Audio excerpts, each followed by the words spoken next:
Yinka ṣàbòríṣòṣì.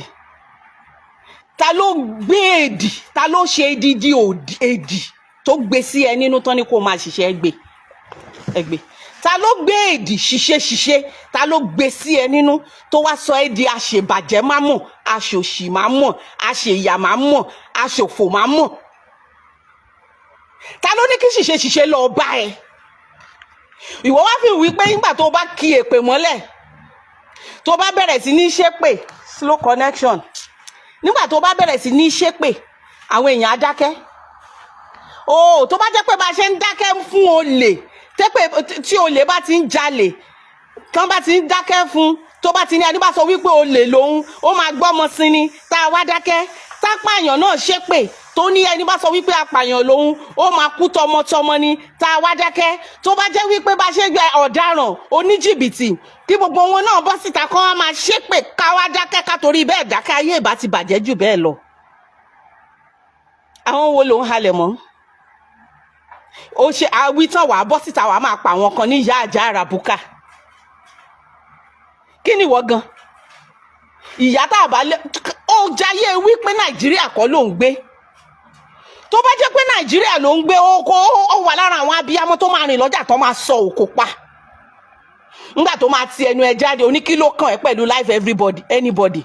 Ó ní àwọn ọmọ tiẹ̀ ìbá wọnú yàrá kan máa ṣe threesome, kan máa ṣe foursome, ó ní kò kàn ẹ́ nítorí pé ò bá wọn wọnú ilé, kò sí nǹkan tó kàn ẹ́, ó kàn àwa.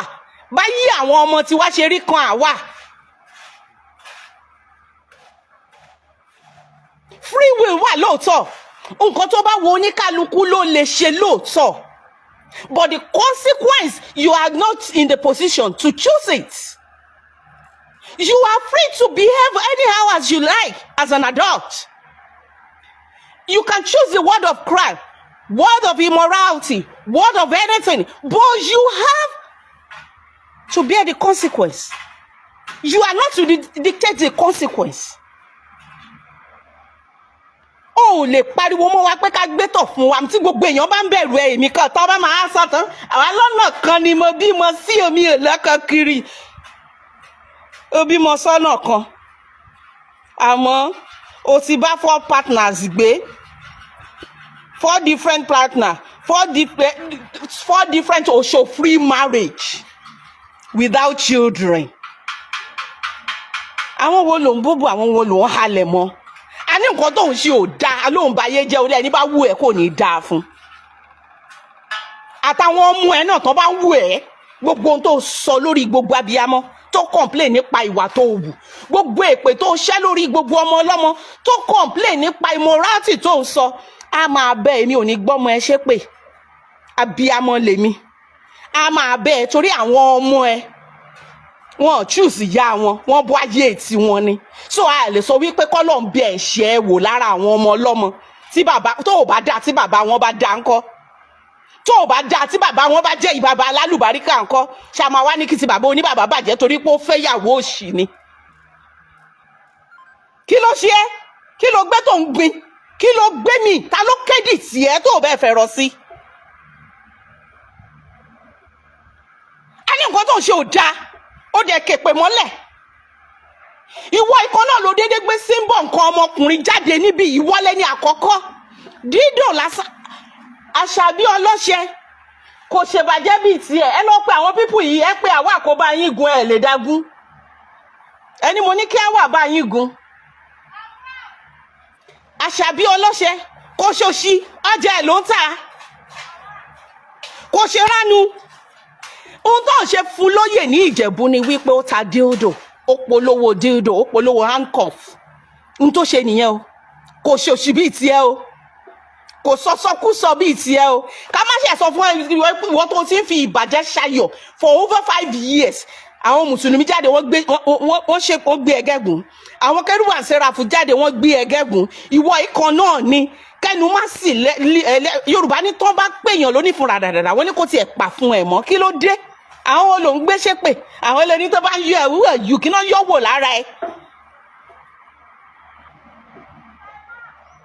Kí náà yọ wò lára ẹ. Kò sí ọmọ rẹ kan, kò sí òbí rẹ kan, kò sí èèyàn rẹ kan tó máa wo program ẹ tó máa ní bó ṣe ṣe ó tọ́. Ìwọ kan náà ni wà ní ṣé bàbá rẹ ti dúró rí. on earth do you think that is okay? That is good? Ìwọ kan náà ló máa ní ṣé ìyá rẹ, ṣé bàbá ọkọ ìyá rẹ, ṣé ó ti gbé ọ tàràbà yé rí? Ìwọ kan náà ló máa ní ẹlẹ́hàá tó lọ ṣe tírísàmù. Ìwọ kan náà ló máa mú orin gospel music tó máa sọ dìdàkudà, tó máa sọ ìsọkúsọ.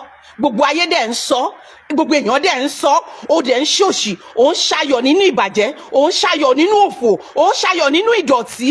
Kí ló lórí monetization yìí náà? Ó wá ń sọ̀rọ̀, ó ní ìyá dáadáa ni. Mi ò ṣú Yinka. Tó bá jẹ́ wípé màmá tó bí ẹ màmá dáadáa ni, then you are misrepresenting the mother. Tó bá jẹ́ pé ìyá tó bí ẹ lóòótọ́ ìyá alálùbáríkà ni, Yinka, ó gbéṣẹ́ màmá yẹn yọ, gbéṣẹ́ ẹ̀ yọ. Represent your mother well. Ìwọ kọ́ ló máa sọ wípé wọ́n bí ẹrẹ. Ìwà ọmọlúàbí, ìwà rere la fi mọ ẹ̀ṣọ́ ènìyàn. Ìwà ẹ, you don't have to blow your own trumpet. You don't have to blow your own trumpet. We are the one that will blow it. Tá a bá sọ wípé èèyàn rere dájúdájú ọmọlúàbí ni Yinka. Àwọn wo ló ń halẹ̀ mọ́, àwọn wo ló ń hólé lórí, àwọn wo ló ń ṣe bàlàbàlà lé lórí, ibo ló ti wá, kí ló jẹ́? Ó gbé ọjọ́ tí mo kọ́kọ́ rí music tó ní ìyá àjà ara búkà, mo wò wípé ẹni èébú kún ara ẹ̀ wọ̀ntìwọ̀ntì. Ìwọ tó ń ba yí ọ oníkọ́ náà má ṣe ẹ ní ìyá òṣì abaniláyé jẹ́. Ìwọ gan fúnra ẹ ti di ìyá òṣì abọmọláyé jẹ́. Ohun tó kù ni wípé kó máa ṣàdúrà wípé k'Ọlọ́run tú ẹ ṣe. Ohun tó kù ni tó kó máa ṣàdúrà ni pé kí Ọlọ́run yí ẹ lọ́kàn padà, kó yé ba yí ọmọ ọlọ́mọ jẹ́. Àbí ẹjọ́ kọ̀tọ̀kọ̀tọ̀ wo ló ń sọ, rádaràdá wo ló ń sọ lẹ́nu, òfò wo ló ń sọ lẹ́nu, kí ló ń sọ lẹ́nu gan? Wọ́n yọ ẹ wò, ta ló ń yọ ẹ wò? Facebook ìkọlà wà tó jẹ́ wípé wọ́n máa kọ́ọ̀tì fídíò, wọ́n máa gbé sórí YouTube, wọ́n máa gbé sórí Instagram, wọ́n máa gbé sórí TikTok, wọ́n máa gbé sórí Facebook. Ẹlòmíì gan ìgbà míì wọ́n á ti gbé fídíò ẹ wá tá à ní mọ̀, tó jẹ́ wípé á wà lórí speaker. Tá a bá ti gbọ́ ìsọkúsọ tó bá ti là mọ́lẹ̀ bá a sáré máa gbé sílẹ̀ nítorí pé àwọn ọmọ wa tó wà lẹ́gbẹ̀ẹ́ wọ́n dẹ̀ ń bẹ́ẹ̀ sọ. Ẹniọlá tó lóun support Ẹniọlá Sisi Alágbo, wàláì wọ́n bí ire jù ẹ lọ, wọ́n bí dáa jù ẹ lọ, wọ́n kọ́ ọmọ yẹn ó sì gbẹ̀kọ́. Ọmọ yẹn pẹ̀lú pé kọ́kọ́ fẹ́ ṣe gbáǹkó bíi tiẹ̀ tó ń pariwo àgbo threesome. Lẹ́yìn ìgbà tí ẹnu dàbò tó ń gan, ó sún oorun mẹ́ta tọmọ ẹ̀dá ń sùn, ó bọ́ síta ó bẹ̀bẹ̀ náà. Àwọn tó fi mú ọmọ tó kọ́ tó ṣìnà nìyẹn, kò sẹ́ni tí ò ń ṣìnà. Ó bọ́ síta ó bẹ̀bẹ̀. Ó ní jọ gbogbo àyẹn wá sọ wípé àwa kọ́ ló ṣẹ̀. Ó ní kọ́ lóun dáríjì òun. Ibo ló ti rí ẹ, ibo ló ti já wá, kí ló ṣe é? Ta ni ò mọ̀ wípé tí ọkùnrin àtobìnrin bá wọnú yàrá wọ́n máa ń ní ìbálòpọ̀? Ta ni ò mọ̀ wípé ìbálòpọ̀ wọ́n wáyé láàrin ọkọ àti abo? Ta ló kọ́? Ta ni wọ́n pè jókòó, ta ni ìyá ẹ̀ pè jókòó tí bàbá ẹ̀ pè jókòó tó ní ẹ máa wò wá o bó ṣe máa ń ṣeré o nítorí ọjọ́ tó bá fẹ́ bóbìnrin sùn?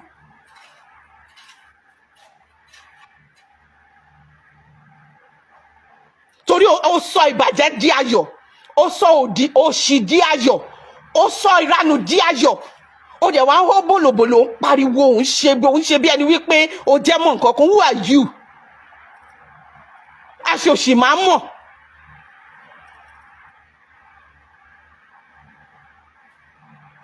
Ó dẹ̀ ń bọ́ síta àwọn ìyá kan tóun bá ṣe kinní kan, tóun bá ṣe kinní kan.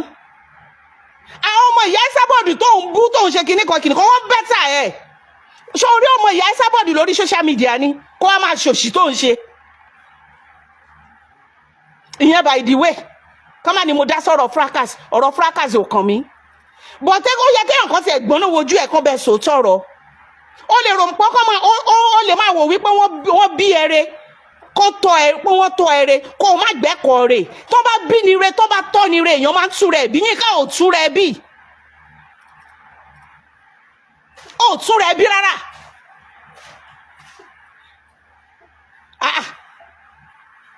Ọ̀pọ̀lọpọ̀ ni wọ́n bí re, tí wọ́n tọ́ re, tí wọ́n bí nílé re, tó ń tú ara wọn bí. Nobody can choose his or her parents. kò sẹ́ni tó lè choose òbí ẹ̀ bí àwọn ọmọ tó bí nínú bí bó ṣe jẹ́ wípé tó bá béèrè lọ́wọ́ wọn wípé ṣé wọ́n máa tún bẹ́ẹ̀ wáyé lọ́pọ̀ ìgbà ṣé o rò wípé kán fi owó tọ́ ọmọ ni nìkan ni òbí rere ni ṣé o rò wípé kán ra aṣọ fún ọmọ nìkan náà pè lóbí rere ni kí ló ṣe ẹ́ ìwọ náà ló kọ́kọ́ wá promote partner kán máa bá partner gbé kán máa bára wọn sùn kán máa tẹ̀sí ara wọn ìwọ náà lẹ́ni bí tó ń ta padlock àgádágodo àkànmọ́lẹ̀ Yínká ìwọ ló kù tó máa rí ìbínú Ọlọ́run ìwọ ló kù tí Ọlọ́run gbogbo èpè tó ń ṣẹ́ lórí gbogbo àwọn abiyamọ tòótọ́ lórí gbogbo àwọn èèyàn gidi tí wọ́n fẹ́ ká yí ọmọ ọlọ́mọ bàjẹ́ tó ń sọ wípé bó ṣe ń ṣe òdà gbogbo èpè tó ń ṣe á máa jẹ́ tiẹ̀ àmọ́ mo yọ tàwọn ọmọ ẹ kúrò ń bẹ̀ àwọn ọmọ ẹ ò ní forí gbégun ẹ àwọn ọmọ ẹ ò ní jìyà ìmọ̀dí wọn aṣoríire ọ̀nà wọn á là bọ́ ìwọ èpè tó ṣe á bọ́ sórí ẹ èpè tó ṣe á máa jẹ́ tiẹ̀ ìwọ náà ló lọ ṣe bí bèbè ẹrẹ ó dẹ̀ ló ṣe dá oníká má sọ̀rọ̀ ó gbèpè ni wọ́n ṣépè sọ ẹ́ ni ìwọ náà ni lọ́wọ́ kọ́kọ́ lọ ṣe bèbè ẹlẹ́rẹ̀ tó ní kó máa gbé sídìí àwọn àlè tán bá fẹ́ tán bá kí ló dé ìwọ náà ló dá gúrùpù ṣàbàrí ṣòṣì ṣàbàrí kò lò sílẹ̀ tó ní ọkùnrin tó bá fẹ́ dóko dẹ́dóko obìnrin tó bá fẹ́ kó dé pé kán máa bọ̀ ìwọ náà ni ló dá gúrùpù yàlẹ̀yàlẹ̀ tó legalize ẹ̀ tó bá ní ìlú òyìnbó ló wà torí ìwọ nìkan ló lọ ìlú òyìnbó báyìí ní gbogbo community yín téèyàn kò rí rí téèyàn kò gbọ́ rí ó dẹ̀ máa sọ òyìnbó tó bá jẹ́ pé àwọn òyìnbó ní audience ẹ not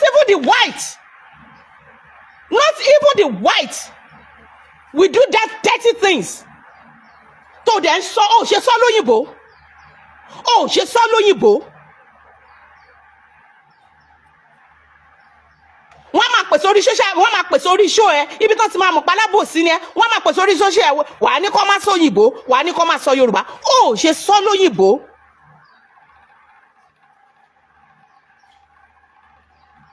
ìwọ náà ló ṣàgádágodo tó bẹ̀rẹ̀ sí níta ìwọ náà ló ṣe kíní kan àkànmọ́lẹ̀ tó ní kó máa kọ́ ọkọ ọlọ́kọ mọ́lẹ̀ kí ló dé wọ́n ṣépè sọ ẹni ó dẹ̀ kí èpè mọ́lẹ̀ ìwọ gan lè pé ń jà náà ìwọ gan lẹ́ni èpè ìwọ gan mi ìmọ̀ eléyìí tó gbàgbọ́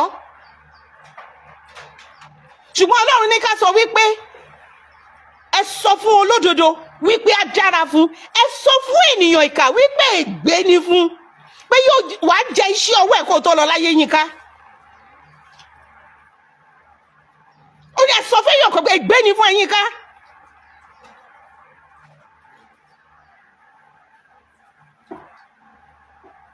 Oh, care. So far you are collecting monetization. Kí ló ti ṣe é? Oh, lọ́wọ́ àwọn tó kù. Àwọn tó wà ní headline. Tí wọ́n promote healthy sex between couples. Lọ́wọ́ bó ṣe ń ṣe with decency. Ta ni ó mọ̀ nípa adult education? Ṣáwọn ọmọléèwé ò kọ́ ní school ni? But let everything be done in decency and in order. That's what we are talking. Bó ṣe jẹ́ wípé ìyá ẹ̀kọ́ ẹ, bó ṣe jẹ́ wípé bàbá ẹ̀kọ́ ẹ tó, ṣé ìyá ẹ àti bàbá ẹ nígbà tó ń bára wọn sùn, wọ́n pè ẹ́ tó ní Yínká wá máa wò ó, kó lè mọ bó ṣe máa ṣe. Ta ni wọ́n kọ́? Ta ló lọ kíláàsì ẹ̀? Ta ni ò mọ̀ wípé wọ́n gbé nǹkan sí nǹkan ni? Ìwọ iná ló promote ti ẹranko. Ta ni ajá ti ṣe kinní kan? Ta ni kinní kan? Ó wù yín ká ṣe wàhálà ni o. Ìyá kinní ó wù yín ká ṣe wàhálà. Mo ní kẹ́ pè wá fún mi. Mo ní kẹ́ pè wá fún mi. Kó wá bá wọn gún kinní yan tó ń gún yìí ni. Báwo lobìnrin ṣe máa gún yan bí ọkùnrin 15 máa jẹ nínú oko. Wọ́n bá dẹ̀ ṣe yẹn tó wá máa yan gàrí.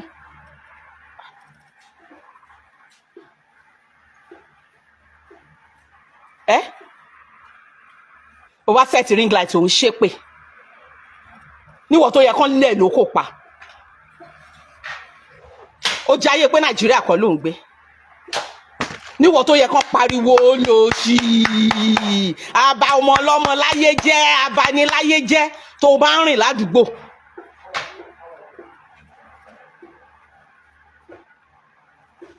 àwọn ọmọ onílùú gan, àwọn ọmọ Charlie gan tó jọmọ ìlú òyìnbó gangan orí wọn kan set ring light kan máa sọ rádaràda tó ń sọ.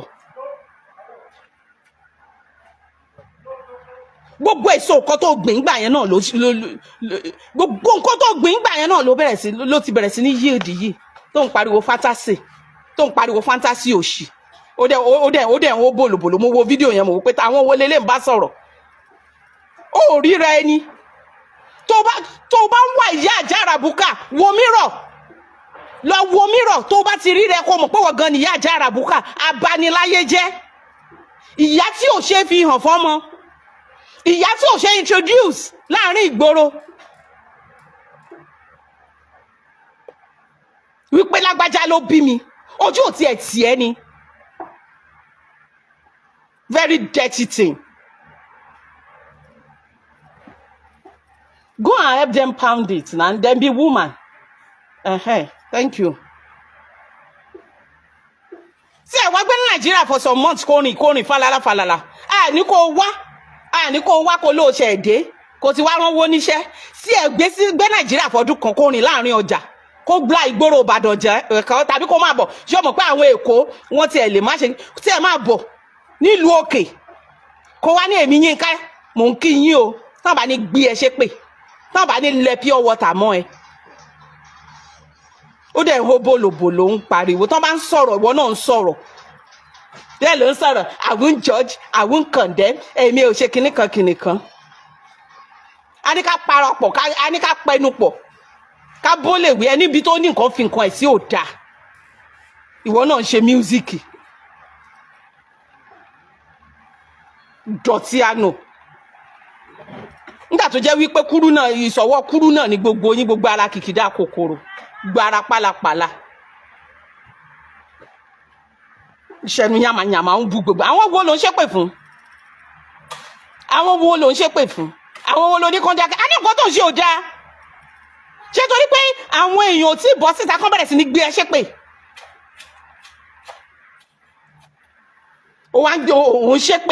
òun ṣépè òun gbọ́ ọmọ ọlọ́mọ ṣépè nítorí pé a sọ wípé nǹkan tó ṣe ò dáa nítorí pé a sọ wípé nǹkan tó ń ṣe òun promote mọ́ra ó wà nílùú òyìnbó òun ju oko sílé ó wà nílùú òyìnbó òun ju oko ìbànújẹ́ sínú ilé Yorùbá ló ń sọ náà tó bá jẹ́ wípé àwọn òyìnbó ní audience speak English to them let them listen to you. Our culture does not support the rubbish you are doing on social media. That's what we are telling you. Ọmọlúwàbí ni wá Yorùbá ni wá a nítìjú. Tó bá bí mi dispute wípé wọn bí ẹrẹ torí mi ìbẹ́ délé wọ́n lè bí ẹrẹ lóòótọ́ wọ́n lè tó ẹrẹ lóòótọ́ bọ́ Yínká ó yáre ó túnra ẹbí tá a bá bí ni a máa ń túnra ẹni bí ni ọmọ ó túnra ẹbí àgbàyà ni ẹ́ àgbàyà yóò ṣì wá gan ni ìyá àjàrà àbùkà tó bá ti ń sọ̀rọ̀ ìyá àjàrà àbùkà tó bá ti ń jójú ẹ lẹ́sìn ó yẹ kó bẹ́ẹ̀ lẹ fídíò ẹ mọ́ ni wà á ti tani níwájú tani àti tani kí ló fẹ́ sọjọ́ lọ́kọ mẹ́wàá ìgbà tó gbóṣì ẹ dé tí mo fẹ́ má rí tó ní ọkùnrin kan lóun fẹ́ fẹ́ mi sọ fún ẹ wípé kì í ṣe látọ̀dọ̀ irú ìwọ awọ́kọ̀ fún mi màá fẹ́ ọkọ láti pílátífọ́ọ̀mù ẹ èmi á fẹ́ ọkùnrin láti ọ̀dọ̀ ṣàbàrí ṣòṣì Ọlọ́run má bà tèmi jẹ́ kó tó tú mi ṣe kí kúkú yá máa lọ́kọ̀ òun kí n máa kọ̀ntínú kí ló ṣí ẹ bó ló ti wá kí ló gbé tó ń gbin kí ló ṣíyàn ẹ tí wọ́n ṣíyàn èèyàn kan rí ìwọ àti ta ni ìwọ tọ́lọ́run ti kẹ̀yìn sí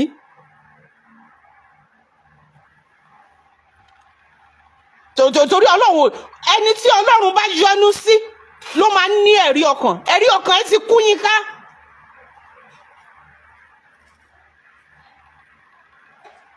ò ní bẹ̀rù Ọlọ́run kankan èyí tí a pè ní ìpilẹ̀ṣẹ̀ ọgbọ́n so ò ní làákàyè ó lè máa sọ̀rọ̀ burúburú kó máa sọ̀rọ̀ lágbẹ́rẹ́gbẹ́ bá làákàyè ó wá sọ̀rọ̀ 100 95.5 ẹ̀ adé bá ẹ wí.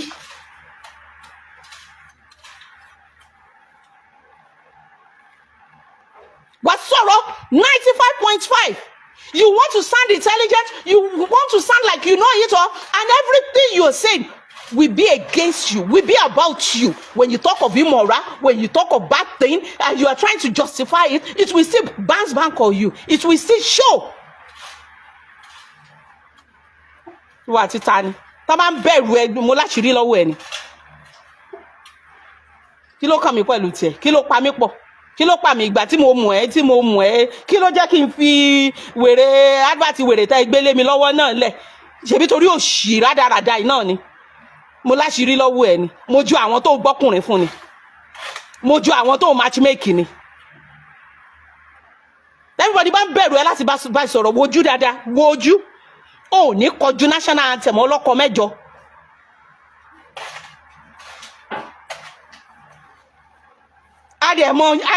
Àmọ̀tán yín náà. 4 different oṣòfrígami marriage. Kò gbowó kò gbòbí marriage. 1350 bìkan débì kan tá ń pè wọ́n ní partner. Amọ̀rú yín. Àbẹ̀wò ní rádaràda ìwọ ló ṣì gan. Àwọn wo ló ń halẹ̀ mọ́, àwọn wo ló ń kilẹ̀ mọ́. Àwọn wo ló ń ṣe fúra pàpà mọ́. Ṣé ti àkànmọ́lẹ̀ àbí ti àdódùn tó ń ṣe fáwọn obìnrin olóbìnrin kan máa lò fọ́kọ ọlọ́kọ lọ́lọ́hùn fi ní bínú sí ẹni Yínká? Àwọn wo ló ń fẹ́ pé halẹ̀ mọ́? Ṣé o mọ̀ wípé èpè máa ń rò kó tó jà ni? Wọ́n kọ́ ẹ ó péré ọlọ́mọ Yorùbá ṣùgbọ́n kò yí ẹ débẹ̀. O mọ̀ wípé èpè máa ń rò kó tó jà ni?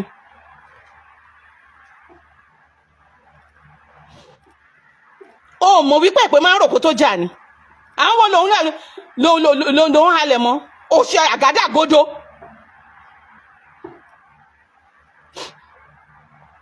Ó ṣe àgádágodo tó fi máa di ọkọ ọlọ́kọ mọ́lẹ̀. Ó ṣe bèbè ọ̀ràn bèbè ẹ̀rẹ́. Ó ṣàkànmọ́lẹ̀. Ó ṣàdódùn. Gbogbo ẹ̀ ló ń tà. Ó dẹ̀ bìlífù pé Ọlọ́run yọ́nú sí, ó dẹ̀ ń ṣépè. Ìwọ tẹ́pè tí ń jà. Ìwọ gẹ́ ní èpè. Ìwọ gẹ́ ní ẹ̀kọ́.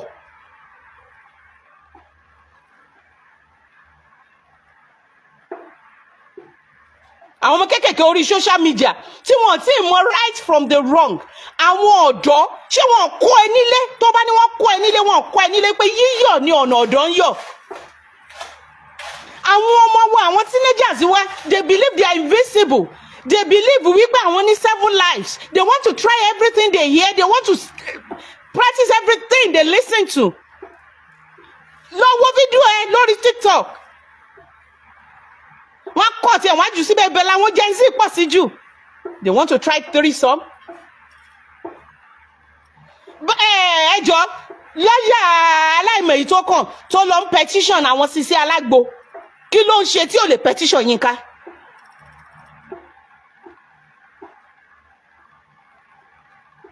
Lọ́yà tó lọ petition Sisi Alágbo tó ti apologize. Kí ló ṣe tí ò lè fi Sisi Alágbo àtọkọ ẹ̀ sílẹ̀ kó petition Yínká àjẹ̀bí má mọ̀, aṣòṣì má mọ̀?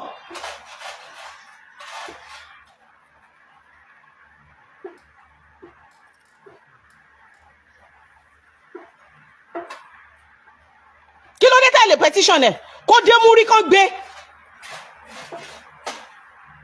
for promoting morality.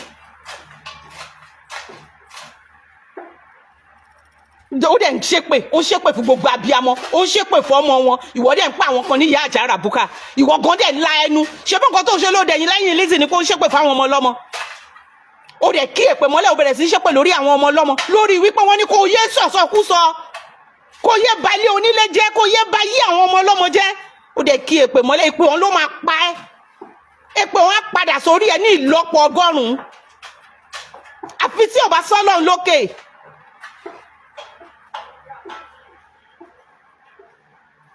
Àfi tó bá ti jẹ́ pé nǹkan tó ń ṣe ó dá níwájú Ọlọ́run.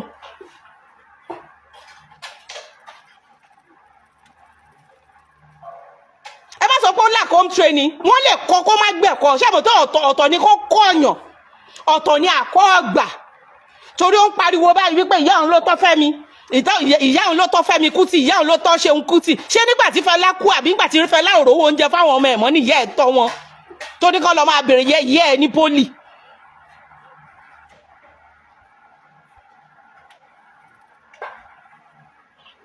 Ó ní kán máa bèrè ìyá ẹ̀ ló tọ́ ọwọ́ ẹ̀ náà bí Fẹ́mi Kútì sí, ọwọ́ ẹ̀ bẹ́ẹ̀ náà bí Ṣeun Kútì sí. Ṣé nígbà tí Fẹlá ò rówó tọ́jú tí ò rówó fún àwọn ọmọ ẹ̀dán náà wá gbé fún ìyá ẹ̀ tọ́ tó lọ́wọ́ ẹ̀ wọ́n jẹ́ kọ́sọ́mọ̀ ìyá ẹ̀ wọ́n ronjẹ lọ́wọ́ ìyá ẹ̀ ló ti di pé ọwọ́ ẹ̀ náà tọ́ wọn sí? Onísọkúsọ, onítùkùtù, onírọ́ òṣì, oníkọ̀tànkọ̀tàn. Ó jọra ẹ̀ lójú nínú òṣì, ó jọra ẹ̀ lójú nínú ìyà. A ní kó stop program, a ní kó máa dà pé ní o máa sọ 3 sọ mi ní ntí ò ní jẹ́ kó sọmọ, Ọlọ́run ní jẹ́ kó rí, Ọlọ́run ní jẹ́ kó dákẹ́ tó fi máa ṣìṣe, Ọlọ́run ní jẹ́ kó dákẹ́ títí ẹ̀ fi máa bàjẹ́,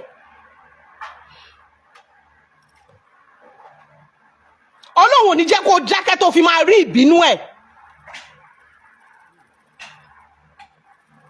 Àwọn wo ló ń halẹ̀ mọ́? Àwọn wo ló ń fèpè halẹ̀ mọ́? Èpè á pa ẹ́, á já ẹ́. Ó dẹ̀ kí èpè mọ́lẹ̀, ìwọ àti ta ni?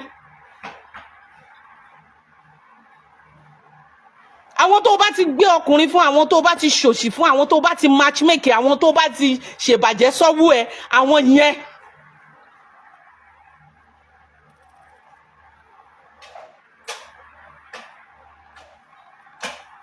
Lórí àkànmọ́lẹ̀ àti àdódùn tó tà fún àwọn obìnrin olóbìnrin láti fi ayé ọkùnrin ọlọ́kùnrin jẹ́, Yínká, wà á rí ìbínú Ọlọ́run. Lórí wípé ìwọ ló jẹ́ kí àwọn ọkùnrin bìlíìfù wípé ìwọ yìí náà ló wá sórí social media tó o ní ǹjẹ́ ọkọ ìyá rẹ ti dúró rí, lórí gbogbo ọkùnrin tí wọ́n ní ìwà yẹn lára. Torí àwọn ọkùnrin kan wà tó jẹ́ wípé wọ́n ní ìwà yẹn lára tẹ́lẹ̀, ṣùgbọ́n ìbẹ̀rù Ọlọ́run ò jẹ́ kán lè ṣe é. Torí àìsàn ni pedophile, àìsàn ni wípé kéèyàn sexual immorality, àìsàn ni. Àwọn kan dẹ̀ ti ní lára tó rọra ń suppress ẹ̀, tó ń fi ẹ̀rí ọkàn àti ìbẹ̀rù Ọlọ́run tó fi ń discipline ara wọn. Ṣùgbọ́n tó jẹ́ pé ńgbà tán dórí péjì ẹ tí wọ́n gbọ́ ni wọ́n wò wípé ayé ń ṣerú ẹ̀, ló wá bring out the beast in them. Lórí gbogbo ọkùnrin tó jẹ́ kó bá ọmọ ìyàwó ẹ̀ sùn, tó bring out the beast in them, Yínká, ò ní rí ojú rere Ọlọ́run. Lórí wípé o tún wá fi èpè tí gbogbo àwọn tó bẹ́ẹ̀ sọ tọrọ okay, lórí pé o wá tún fi èpè tí gbogbo àwọn tó bẹ́ẹ̀ sọ tọrọ o tún gbé wọn ṣépè, Yínká, ìbínú Ọlọ́run á bà lé ẹ.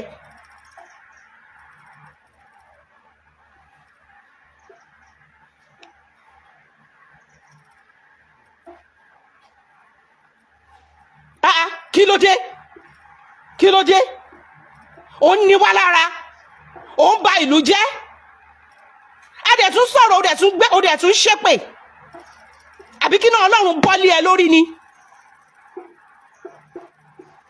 Ẹni bẹ́ẹ̀ sọ tọ̀rọ̀ ó bọ́ síta ó kọrin fún oníyá àjà àràbùkà. Nígbà tó bá pẹ́ ẹni tó bẹ́ẹ̀ sọ tọ̀rọ̀ níyá àjà àràbùkà, kí ló fẹ́ pè yẹ ẹ̀yìn ká ìyá tó bí ẹ, tó kọ́ ẹ, tó gbà. Má wulẹ̀ sọ fún wa wípé wọ́n kọ́ ẹ o gbọ́. Ara ẹ láti máa mọ̀, ìwà ẹ ló ti máa mọ̀. Ọmọlúàbí máa ń ní tìjú ni, ọmọlúàbí máa ń gbọ́ ni, tó bá bọ́ ọmọlúàbí sọ̀rọ̀ á gbọ́ ni. Ó ń ṣe ọmọlúàbí, ó ń ṣe èèyàn gidi.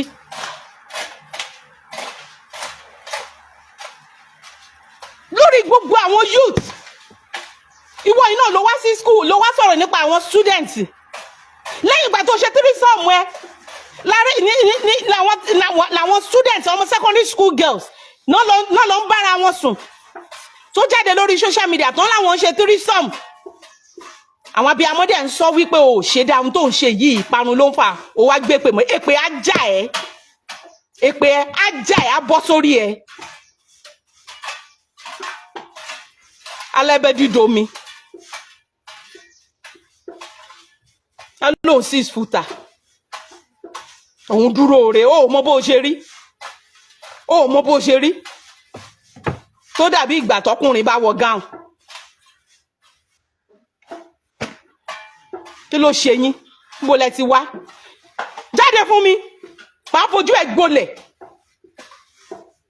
Tí ẹ bá ṣe orí Facebook tó kún fún àbòsí, tó kún fún ìranù, irú yìí ló yẹ kí gbogbo spíkà kan bọ́ síta kó pariwo lé lórí.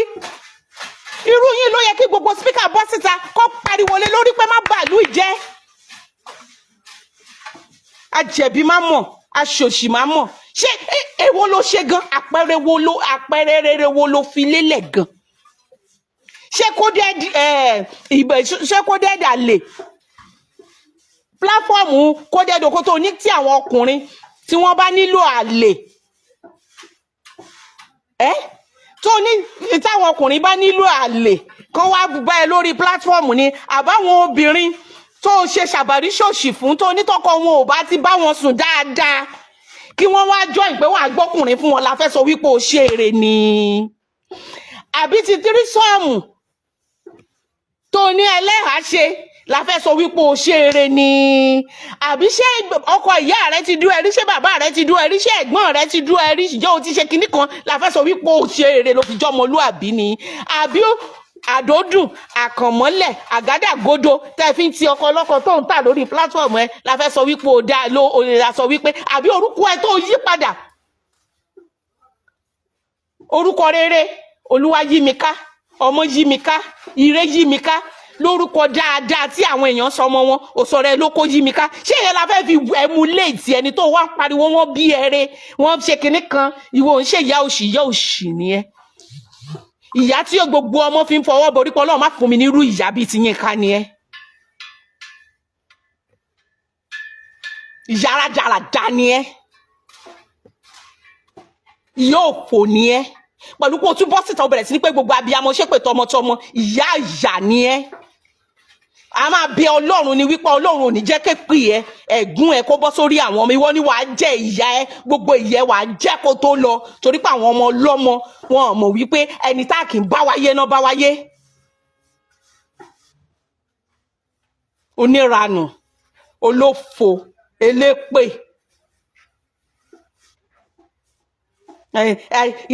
kìnìkan ó dẹ̀ má sọ òyìnbó. Kò wá wo báwọn UK people tó ṣe máa pàtẹ́wọ́ fún ẹ, tí UK authority tó fi máa ṣàdúrà fún ẹ. Ẹranko lásán ajá dìgbòlugi. I'm a hair hostess, nǹkan àlejò.